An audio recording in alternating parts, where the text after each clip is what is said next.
Glória a Deus. Amém, irmãos? A paz do Senhor a todos. Abra sua Bíblia em Romanos, capítulo 1. Estou alegre porque o culto da palavra tem prevalecido, né? E nós chegamos hoje na carta aos Romanos, terminamos Atos, e hoje nós vamos começar Romanos para a honra e a glória do Senhor. E eu sei que Deus tem grandes coisas para nós nesta noite.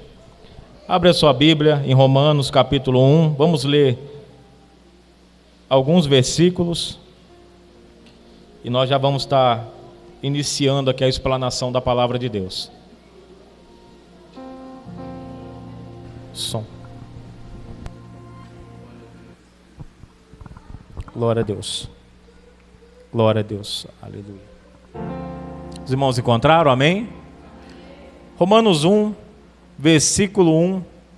E depois nós vamos pular para o versículo 23. Paulo, servo de Jesus Cristo, chamado para ser apóstolo, separado para o evangelho de Deus.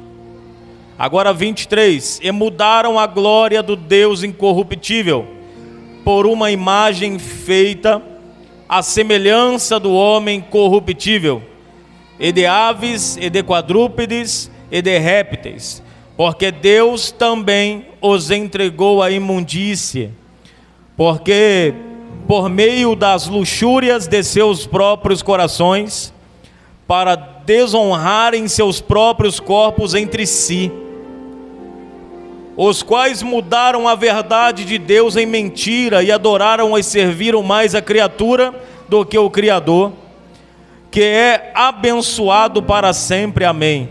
Por esta causa Deus os entregou às afeições vis, porque até as suas mulheres mudaram o uso natural para aquele que é contrário à natureza. Somente até aqui, irmãos, e nós vamos ministrando aqui conforme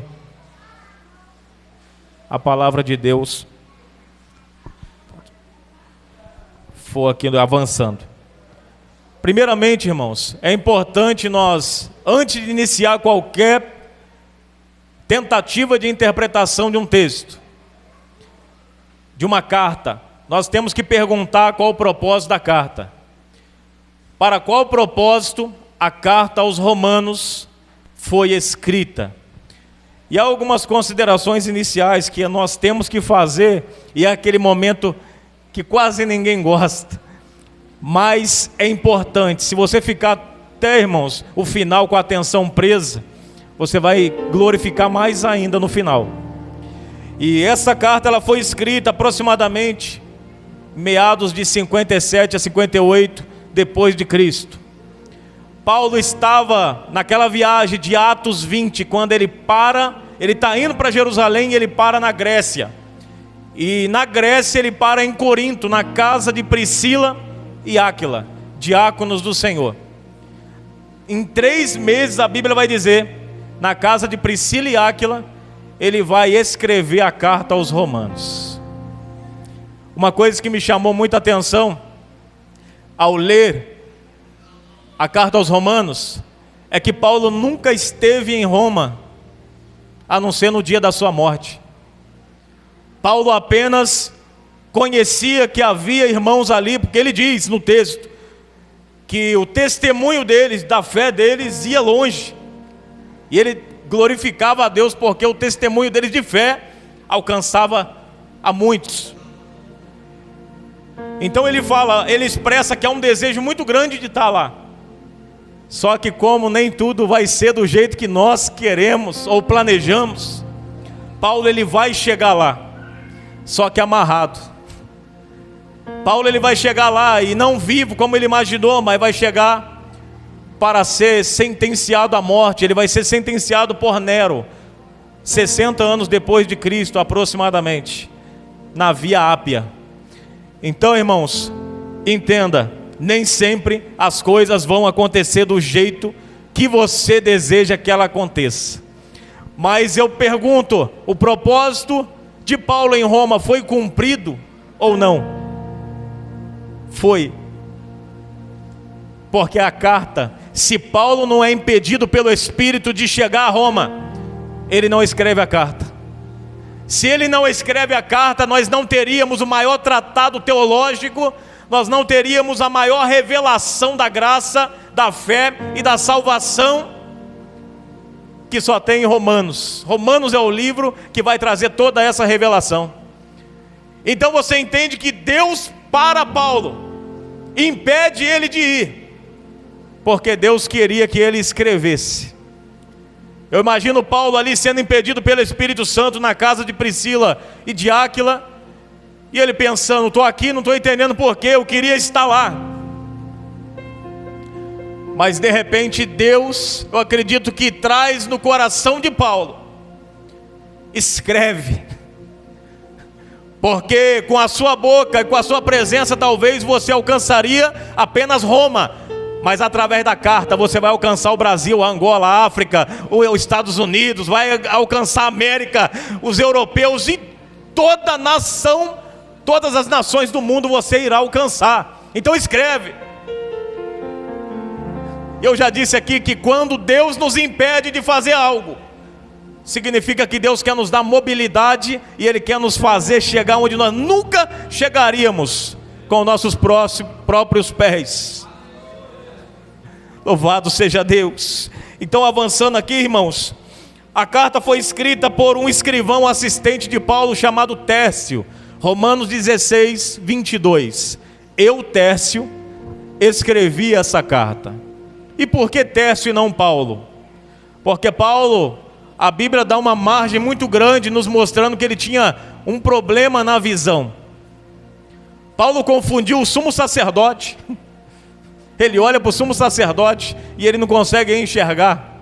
Paulo tinha um problema de visão.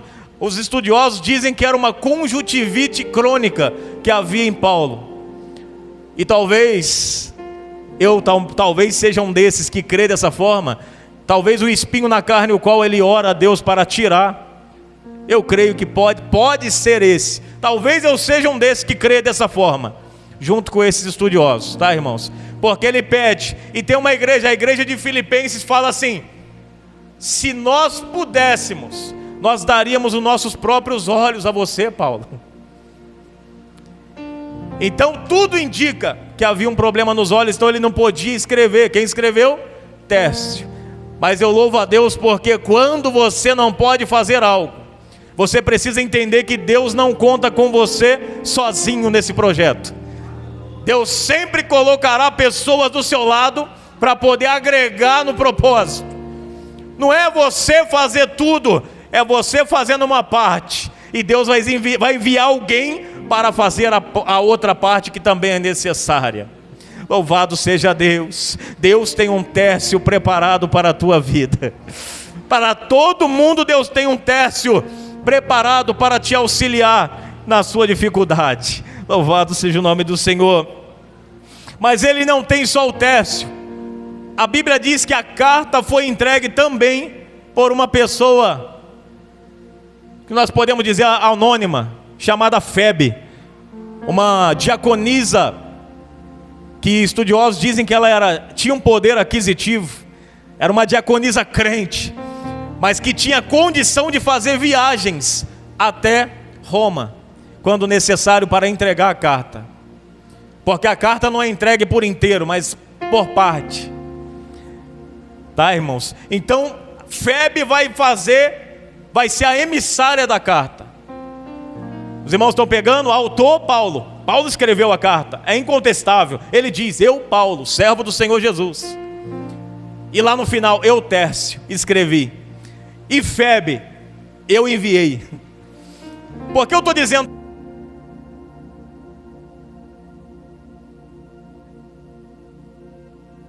Glória a Deus. E por que eu estou dizendo isso, irmãos?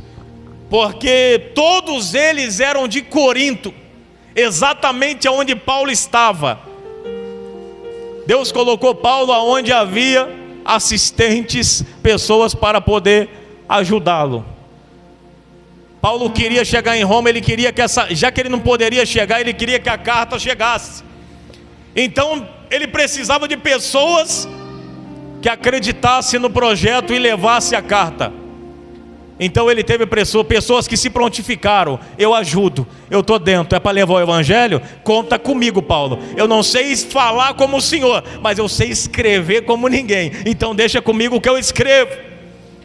Eu não sei, Paulo, fazer o que você faz nas suas pregações eloquentes, mas eu sei enviar, tenho poder aquisitivo, tenho dinheiro, eu posso fazer a viagem quantas vezes for necessário. Louvado seja Deus. Não se trata de eu, se trata de nós. Evangelho é isso.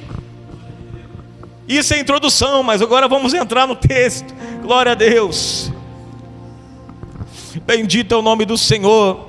Paulo inicia saudando, como todas as cartas de Paulo. Ele inicia se apresentando.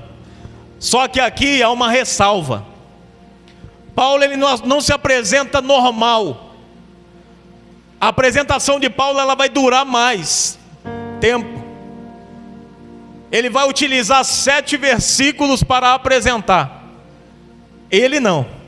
Ele se apresenta em um só. Mas para apresentar aquele pelo qual ele foi enviado, ele usa 6. Ele usa um versículo para falar dele. E ele não usa o título de honra, apóstolo, primeiro. Ele usa o título de humildade, servo do Senhor Jesus. Louvado seja Deus. E ele naquele momento ele entrega, ele sauda os irmãos, dizendo o propósito dele, e dizendo por que ele estava ali, porque Cristo veio, e ele começa a descrever quem foi o nosso Cristo. Isso é maravilhoso, irmãos. Isso mostra a humildade. Hoje você tem quase que dar um toquinho nas costas de alguns pregadores para parar de falar de si mesmo e começar a falar de Cristo. Porque começa a pregar, prega 1 hora, meia hora, 15 minutos e não fala nada de Cristo, é Ele. Porque eu ando pregando por tantos lugares, tantas cidades, não interessa, fala de Jesus. O que salva não é o nome, o meu nome, é o nome de Jesus. Tem pessoas que dão o título a esse momento de testemunho, mas não é testemunho, é longe de ser. É um problema talvez de autoafirmação. Ele precisa mostrar para os outros que ele tem uma certa bagagem, que ele é importante para que seja recebida a mensagem. E Paulo fala: eu não preciso que vocês acreditem que eu sou importante, mas o nome que eu vou descrever embaixo, não tem como vocês negar. Ele é impressionante, extraordinário. Ele é Jesus. Louvado seja Deus. A partir do versículo 8 até o 15, ele expressa o desejo de estar com os irmãos em Roma. Eu estou acelerando para acabar no horário, e eu vou acabar em nome de Jesus. Mas ele inicia dizendo: Deus me é testemunha de como eu tenho orado por vocês e para estar com vocês. Paulo não conhecia aquela igreja, mas alguém que ora por alguém que não conhece tanto tempo, igual ele fala, incessantemente, demonstra o quê? Que já ama. A oração faz você amar até que você não conhece. E se tem uma coisa que faz você perdoar alguém, é você orar por ela. Comece a orar por aquele que te afligiu. Comece a orar por aquele que te caluniou. Comece a orar por aquele que te lançou na depressão. E você vai ver, logo logo você vai falar assim: eu queria estar com ele. Eu estou falando sobre ele aqui, mas eu queria estar com ele. Eu estou curado. Se você quer ser curado de algo, irmãos, sobre alguém que você recebeu, comece a orar por esse alguém. Ore: Deus abençoe fulano, Pai. Eu sei, Pai, ele me machucou, mas abençoa ele, prospera ele, Senhor. Abre caminho, Senhor. Cura as feridas dele que geraram as minhas também. Cumpre o propósito na vida desse fulano, Senhor. E quando você menos esperar, você vai entender que esse fulano precisa mesmo de oração, mas também do teu abraço. Louvado seja Deus. E Paulo, ele mostrando esse desejo de estar em Roma, ele deixa algo claro para nós.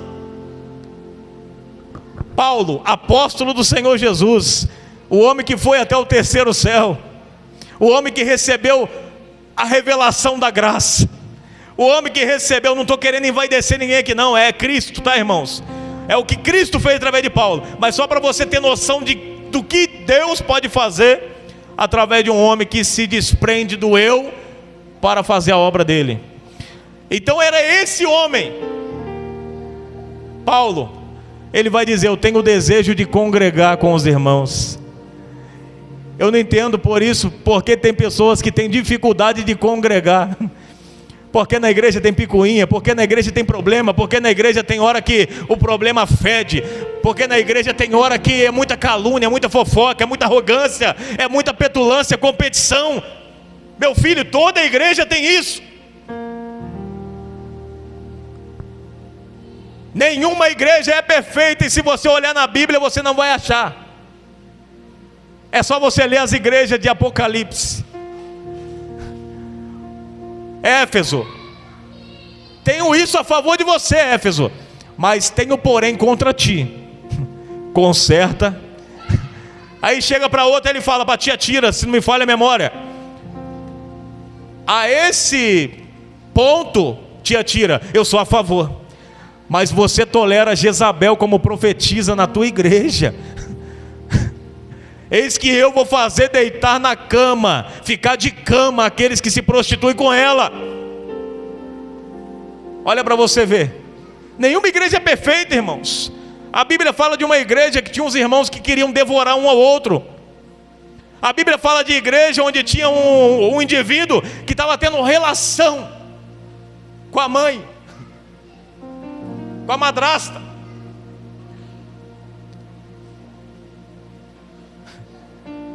Está achando que igreja é fácil, irmão? Não é. Mas por causa disso há um motivo para desviar e para ser crente em casa, se é que é possível. Não é. Porque senão Jesus não ia falar que nós devemos estar em união com nossos irmãos. Se fosse assim, não haveria uma imensa margem de versículos falando que nós precisamos se unir, estar junto. Paulo vai dizer que nós todos, como membros uns dos outros, juntos como medula, e ele vai falando, juntos, bem conectados, nós estamos em Cristo. Nós juntos somos o corpo do Senhor. Sozinho nós somos qualquer coisa, mas juntos nós somos o corpo de Cristo. Quem diz isso, não vou congregar porque a igreja tem problema, ela está dizendo: eu aceito o Cristo, mas não aceito a noiva dele. Então, se não aceita a noiva dele, como que vai lidar com a noiva dele no céu? Porque lá não é só ele, vai estar a noiva também. Não tem nexo, irmãos. A Bíblia diz: seguir a paz com todos e a santificação, sem a qual ninguém verá o Senhor. A Bíblia diz: se vós não perdoardes as vossas ofensas uns dos outros, eu não vos perdoarei também. Se não tem perdão, não tem salvação. Deus está falando, você é obrigado a se dar bem com quem está do teu lado. Não é uma opção. Aprenda a amar quem está do teu lado. Ele é humano que nem você, vai falhar também, assim como você também falha. Talvez você já fez coisas piores do que ele, então seja mais modesto, abrace, ame. É o que o Senhor quer, a unidade da igreja. Louvado seja Deus. Então Paulo vai expressar esse desejo de estar com os irmãos.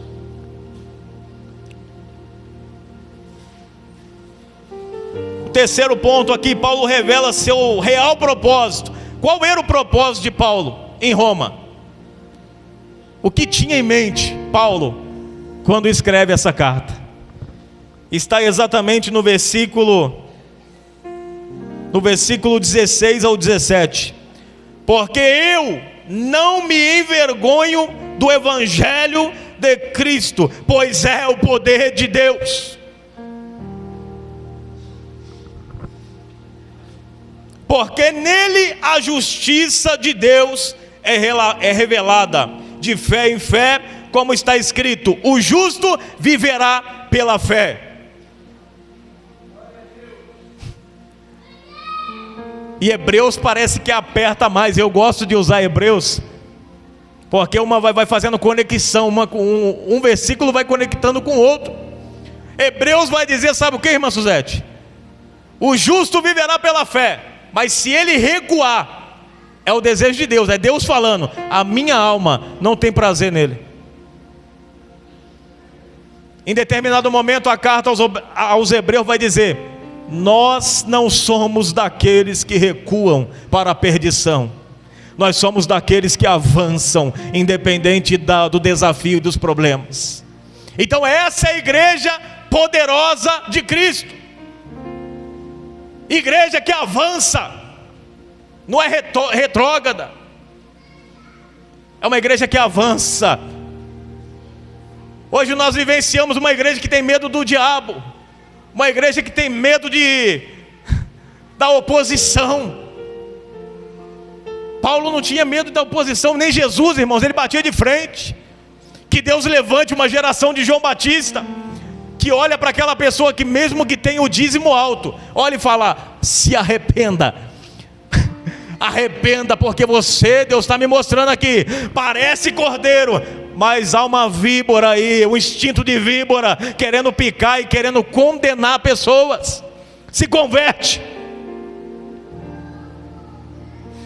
Essa é a geração, irmãos. A nossa geração é a geração pior, mais fraca, mais vulnerável, mas é a que mais tem argumento.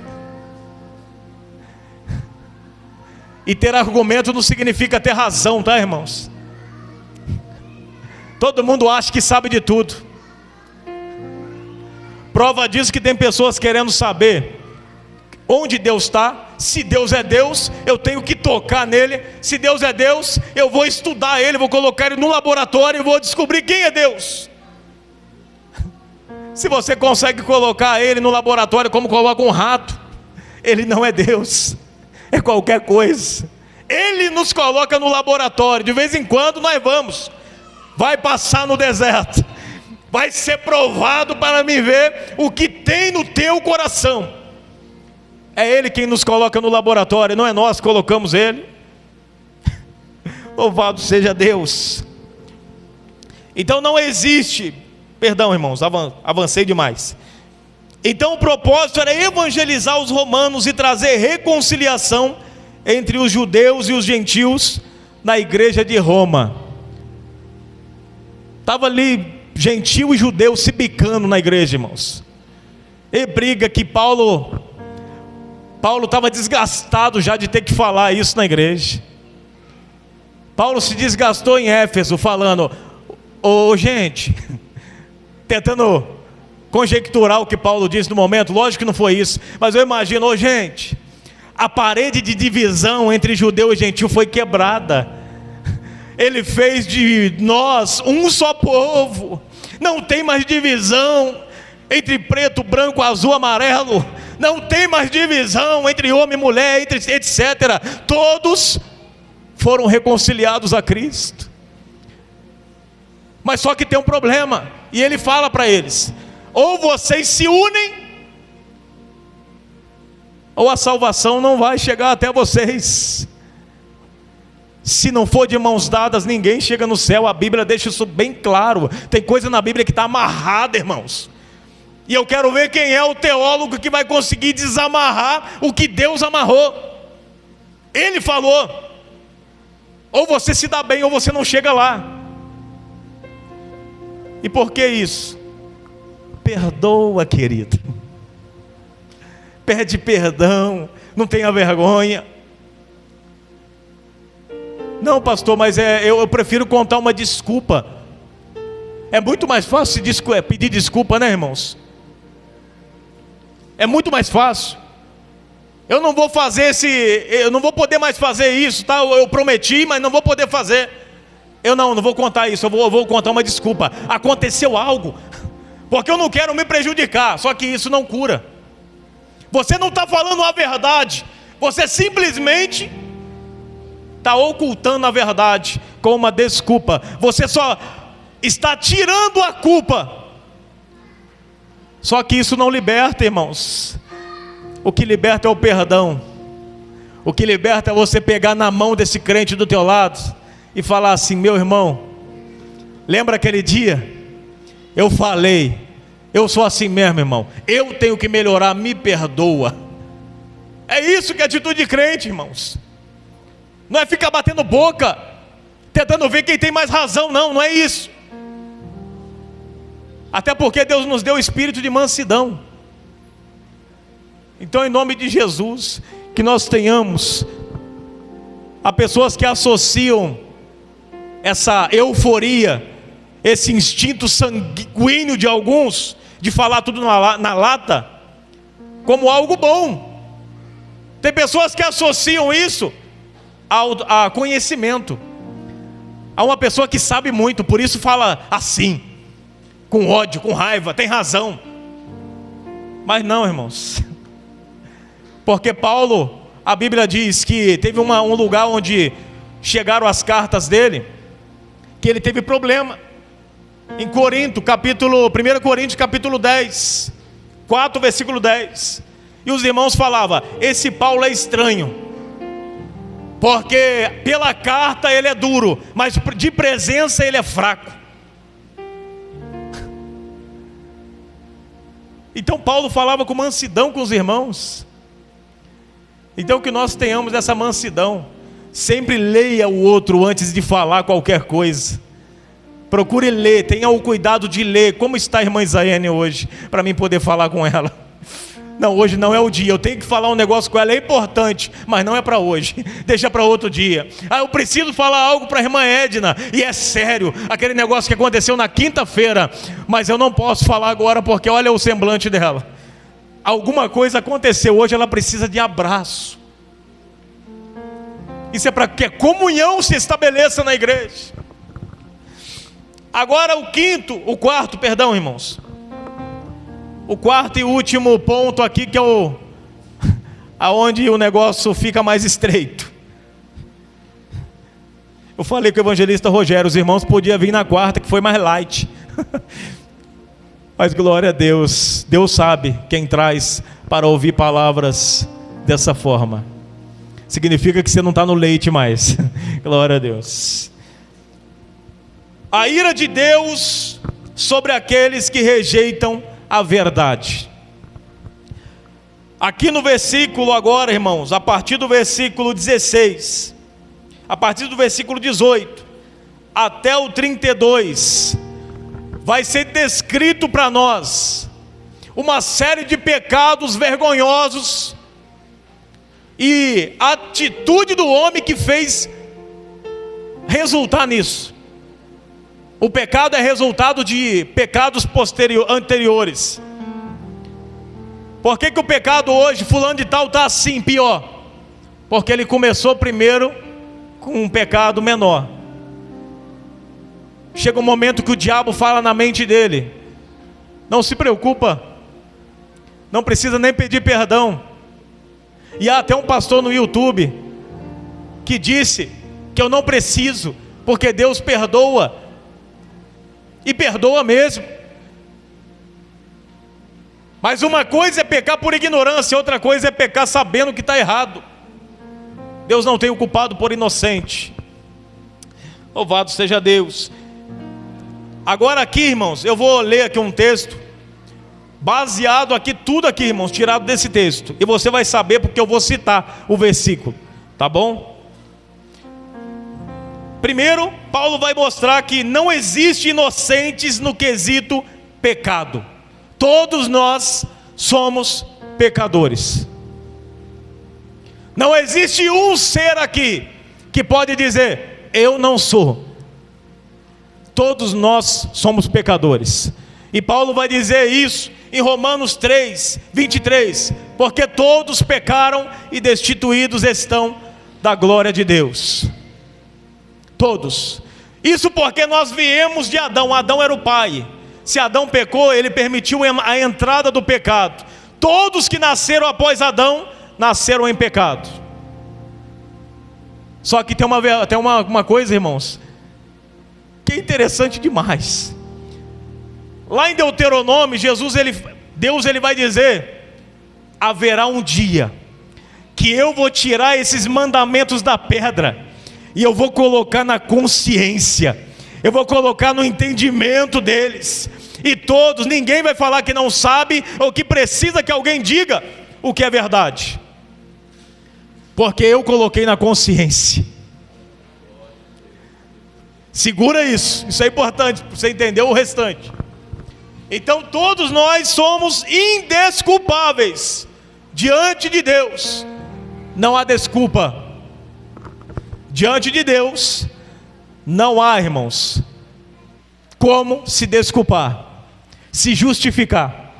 Por isso que a Bíblia diz em Romanos 5: somente pelo sangue de Cristo na cruz do Calvário nós temos paz com Deus. Porque se Cristo não está sobre nós, Deus vê o Adão caído ainda, e o Adão caído merece a punição, a morte. Só que a morte aqui, irmãos, não é só a morte física, é eterna. Quem está longe de Cristo morre eternamente. Paulo, ele trata a carta, irmãos, com muito cuidado, para não perder nada, porque o assunto é sério. E ele destaca uma série de problemas que estavam acontecendo em Roma. Roma era uma grande metrópole.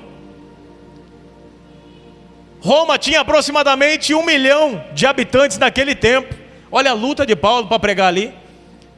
E ele manda uma carta, e a carta chega, e os cristãos lá vão ler a carta, e não só para a igreja, vão começar a evangelizar, e a carta vai servir de discipulado agora, porque a palavra de Deus tem esse poder. Louvado seja Deus. Então, irmãos, não há como se desculpar diante de Deus, porque a nossa consciência, preste atenção nisso, a nossa consciência protesta contra o pecado. E eu não estou falando do Espírito Santo. A consciência do homem sabe o que é errado, porque Deus colocou dentro dele a verdade. Até os ignorantes sabem o que é errado, o que é pecado, pratica sabendo. É o que Paulo está dizendo: todos são indesculpáveis. Se Deus descesse agora aqui e falasse: cansei da igreja, é morte para todos, e a gente caísse todo mundo duro aqui, Deus ainda assim estaria sendo justo, porque nós somos indesculpáveis. Não há o que o homem faça. Efésios capítulo 2 versículo 8 vai dizer que não é pelas obras que somos salvos, mas pela graça, mediante a fé em Jesus Cristo. E isso não vem de vós, é dom de Deus. Louvado seja o nome do Senhor. Então não haverá desculpas para o homem. Versículo 23 ao 25. O homem é indesculpável diante de Deus, porque todos pecaram. Agora, primeiro ponto aqui importante: aqueles que idolatram, ele vai falar da idolatria. Aqueles que idolatram estão sobre a ira de Deus. Não haverá desculpa para eles. É o que a Bíblia está dizendo. Paulo vai deixar claro: aqueles que idolatram são indesculpáveis. Se continuarem e morrerem nesse pecado, esse pecado será um pecado para a morte. Louvado seja Deus. Aqueles que idolatram estão sobre a ira de Deus. Não pense você que nós evangélicos, cristãos, crentes, protestantes, estamos longe dessa tal idolatria, porque nós atribuímos a idolatria a uma suposta religião que adora uma imagem, mas a idolatria não tem muito a ver com a imagem em si, mas com o que você faz em relação à imagem. Aquele que se prostra diante da imagem, esse é o problema. A guerra de Deus não é contra Baal, porque é pedra. A guerra de Deus não é contra Aparecida, porque é pedra, irmão, é barro. A guerra de Deus, nesse sentido, é contra eu e você, que às vezes colocamos coisa no coração e colocamos a um nível superior a Ele. E Ele está falando: você está sendo idólatra. Se converta, porque você está em condição indesculpável. Se converta enquanto é tempo. Você vai falar: pastor, isso aí já é radicalismo. Não é. Hoje nós temos idolatria, irmão, de todo gênero. Tendo essa concepção que a idolatria tem a ver comigo e não com a estátua que está à minha frente, você vai entender. Eu anotei algo aqui para não esquecer, não posso esquecer isso aqui.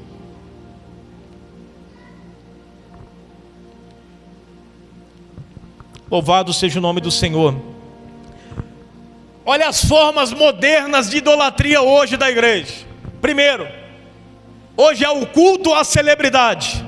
Pastor, líder, mas quem? Cantores são ovacionados e são aplaudidos, de forma que tem pessoas que falam assim: se cantor fulano de tal for, eu vou para a igreja hoje. Não vai o ano inteiro, mas porque cantor fulano de tal vai estar ali, ele se levanta da cama, porque o amor dele pelo cantor é superior ao de Cristo. Tem pessoas que falam assim: não vai pregador novo hoje, não vai pregador do meu gosto hoje, então não vou. Idolatria. Não é o seu gosto que Deus veio para agradar. É o gosto de Deus que nós viemos aqui para agradar, irmãos. Nós viemos aqui por causa dele. A pergunta seria, não seria o que eu quero ouvir, o que eu quero na igreja. A pergunta seria: o que Deus quer falar hoje? O que Ele tem para mim hoje? O que eu estou indo fazer lá? Arabaia céu, remina arabaia soube cantar a bandácia. Não é o seu gosto, não é a sua vontade. É até a sua vontade que te fez cair. É até a sua vontade, é a vontade de Adão que fez ele olhar para o fruto e falar: vou comer, por isso caiu.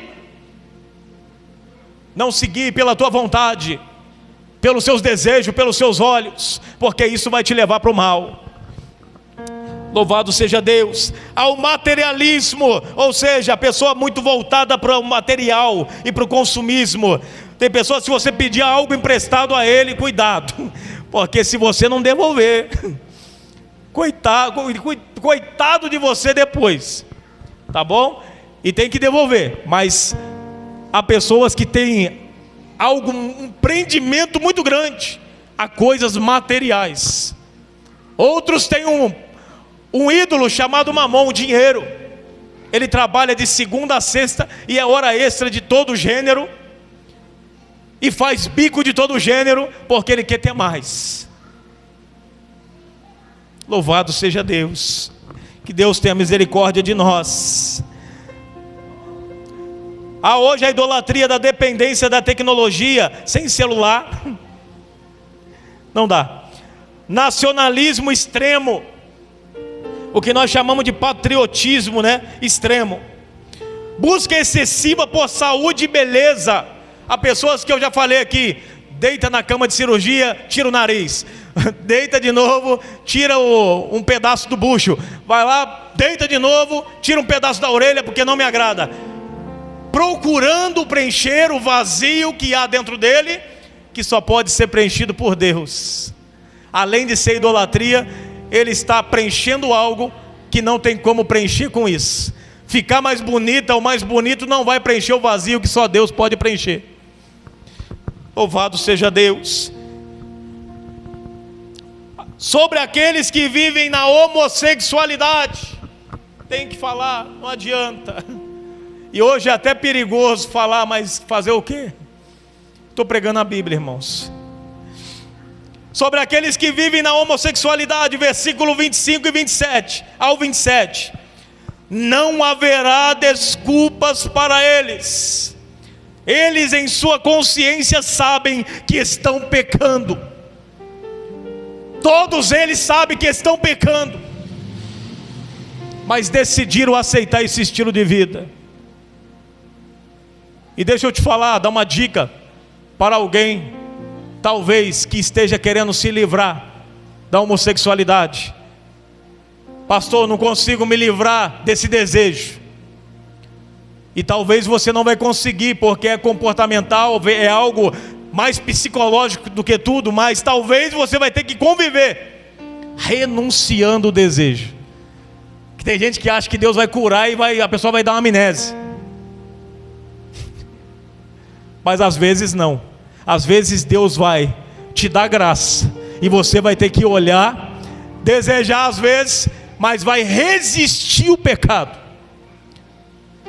Assim como um homem resiste à prostituição, a mulher que não é dele, é a mesma coisa o homossexual. Se ele resistir, se ele não viver na prática do homossexualismo, ele vai ser um crente em Deus e vai ser salvo. Basta ele não viver na prática, abandonar. Louvado seja Deus. Sobre aqueles que ignoram ou desprezam a verdade, não haverá desculpas para eles. Ateísmo, hinduísmo, espiritismo e outras coisas mais que, se falar aqui, vão ficar de mal comigo. Tudo isso, irmãos, idolatria. Tudo isso é o que, irmãos? São indesculpáveis diante de Deus, porque sabem que estão no lugar errado. Estão lá porque o desejo deles é estar lá. O coração deles está preso lá. Se morrer, vai para o inferno. E infelizmente, não tem como, irmão, não tem queridinho que vai falar no caixão, não tem oração no caixão que vai fazer ir para o céu. Porque é indesculpável diante de Deus. Já estou encerrando. Estamos na etapa final. Outra coisa, o ateu, ele pode dizer: sou ateu, não creio em Deus, não acredito. Mas ele nunca poderá dizer uma coisa, olha que coisa interessante, que ele sempre foi ateu. Todo ateu não se nasce ateu, se torna ateu. Entendeu? Ninguém nasce ateu, se torna, por um desejo dele, por arrogância dele, por orgulho dele. Frustração é a coluna mestra que leva o indivíduo a se tornar ateu. E não tenho preconceito, amo meus amigos ateus, meus irmãos ateus, abraço eles. Mas eu tenho que falar, são indesculpáveis diante de Deus. Sabe por quê? A Bíblia vai dizer agora, Paulo vai escrachar o negócio. Porque o céu, ele vai falar a natureza, o sol, a lua, ele vai dizer a infinidade de coisas inexplicáveis aos homens, como a cognição humana, como explicar milhões e bilhões de micro-organismos funcionando para você acordar, para você dormir. Irmãos, não tem como explicar, olhar para isso e dizer que foi fruto do acaso. Deus está falando, são indesculpáveis, porque a natureza protesta, a natureza proclama que Deus existe, e Ele nos deu lei para ser seguida, ou segue, ou morre. Mas é justo? Lógico que é, Ele que criou, irmãos. Se eu criei esse celular, cadê meu celular? Não está aqui. Se eu crio um celular, ele é meu. Ou se eu compro, é meu. Se eu quiser quebrar ele a hora que eu quiser, eu quebro, eu jogo no chão, é meu. E ninguém tem nada a ver com isso. Deus criou você, a hora que Ele quiser Ele destrói a raça humana, e Ele está sendo justo. Perdão, irmãos, eu queria pregar algo melhor, mas não adianta, não tem como fugir daquilo que nós estaremos agora, que Deus colocou em nosso coração para estudar. Então todos nós precisamos ter isso em mente, irmãos. Eu já disse aqui, só para deixar aqui esclarecida essa questão, Friedrich Nietzsche, um dos maiores filósofos e foi ateu, mas não nasceu ateu. O pai dele era pastor batista, o irmão era pastor também. O irmão sofreu um acidente e morreu, o pai morreu também. Logo após começou a aparecer as publicações, o homem virou ateu. Por quê? Frustração. Poxa Deus, poxa vida, o Senhor não ouviu minha oração, não guardou meu pai, que era homem de Deus, estava na tua presença. Existem coisas que não tem resposta, é Deus, irmãos. Aí a pessoa vai fazer o quê? Vai ser arrogante com Deus, vai olhar para o céu e vai falar, e vai contestar contra Deus. Já que o Senhor não salvou meu pai, já que o Senhor não livrou minha mãe da morte, eu vou agora ser o pior inimigo do Senhor. Com coisa que pode, irmãos. Mas nós temos a luz que eles precisam, irmãos. E basta um minuto. Até uma brincadeira que é dita, para encerrar, né, para descontrair também, que todo mundo é ateu até o pitbull ser solto perto dele. Todo mundo é ateu até o leão ser solto perto dele. Na hora acaba o ateísmo, né? Na hora é, meu Deus do céu, tem misericórdia, e acabou. Entrou na prova, pode ter certeza. Oh meu Deus, tem misericórdia. Darwin, o homem que criou a evolução, a teoria da evolução das espécies, inteligentíssimo, mas ele terminou a vida dizendo o quê? Sentindo dores. Ele fala, meu Deus, Deus meu, o que fez esse homem que viveu a vida toda negando a existência de Deus, no final da vida, no momento de dores, no momento da morte, olhar e falar, expressar a expressão, meu Deus, meu Deus. Então essa é a bem realidade, irmãos. Uma hora ou outra nós vamos sempre bater de frente exatamente com essa verdade. Um momento nós podemos conflitar com Deus, contender com Deus. Hoje podemos, mas haverá um dia que será eu e você diante dele. Você e ele, eu e você. E a Bíblia diz, o apóstolo Paulo está dizendo, que nós seremos indesculpáveis. Então grave isso na sua mente. Você não merecia estar aqui, não merecia. Eu não merecia estar aqui, não merecia. Essa igreja aqui não merecia estar aqui, não merecia. Nós merecíamos a morte, mas por graça e misericórdia nós estamos aqui. E é por isso que nós temos que valorizar esse lugar e dar valor a ele. Amém, irmãos? Essa é a palavra que eu gostaria de deixar. Haveria muita coisa, porque isso aqui deu muito estudo, irmãos. Mas tudo é com ordem e decência, e eu concluí aqui, pulei algumas etapas, mas concluí. O texto foi concluído para a glória de Deus. Amém? Quantos recebem essa palavra em nome de Jesus? Glória a Deus. Então se coloque de pé, irmãos, por gentileza. Eu gostaria de agradecer aqui os irmãos que cooperaram conosco, a irmã Tereza ali atrás, a irmã Maria ali atrás também, Deus abençoe, né, que mais uma vez sempre está conosco a irmã Maria, quando pode, está aqui hoje. A irmã, fugiu da mente agora, a família do pastor Fabrício, né, que foi um prazer imenso rever, né, esse homem de Deus que eu sempre acompanho pela rede social, né? Mas esse homem fez muita coisa por aqui, irmãos. Nós sempre falamos que nós jovens se levantamos porque Deus enviou esse homem para cá. Eu não estou falando porque ele está aqui não, irmãos. É porque esse homem investiu em jovens. E eu sou fruto disso. E eu glorifico a Deus pela tua vida, pastor. Eu louvo a Deus que hoje eu posso dizer isso na sua presença. Tá? Então Deus abençoe a vida do senhor. E eu tenho certeza que aonde o senhor está lá, o senhor também está levantando outras pessoas também para uma grande obra. Tá? Deus abençoe grandemente a vida de todos os irmãos. A irmã lá atrás, como é que é o nome dela? A irmã lá atrás. Fugiu o nome. A irmã de vermelho lá atrás também. Deus abençoe a irmã grandemente, tá? A irmã Vitória, a jovem Vitória, Deus abençoe grandemente, amém? Todos os irmãos, vamos orar nesse momento, lembrando que amanhã temos aqui a nossa celebração da ceia à noite, 7h30, perdão. Conto com os irmãos presentes para cultuarmos ao Senhor e celebrarmos com alegria a ceia do Senhor. Amém?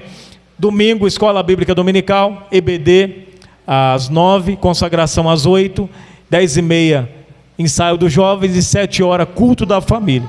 Eu conto com todos os irmãos. E quem for valente aí, irmãos, nós começaremos hoje uma campanha das 12h às 3h. Serão 7 dias de desafio.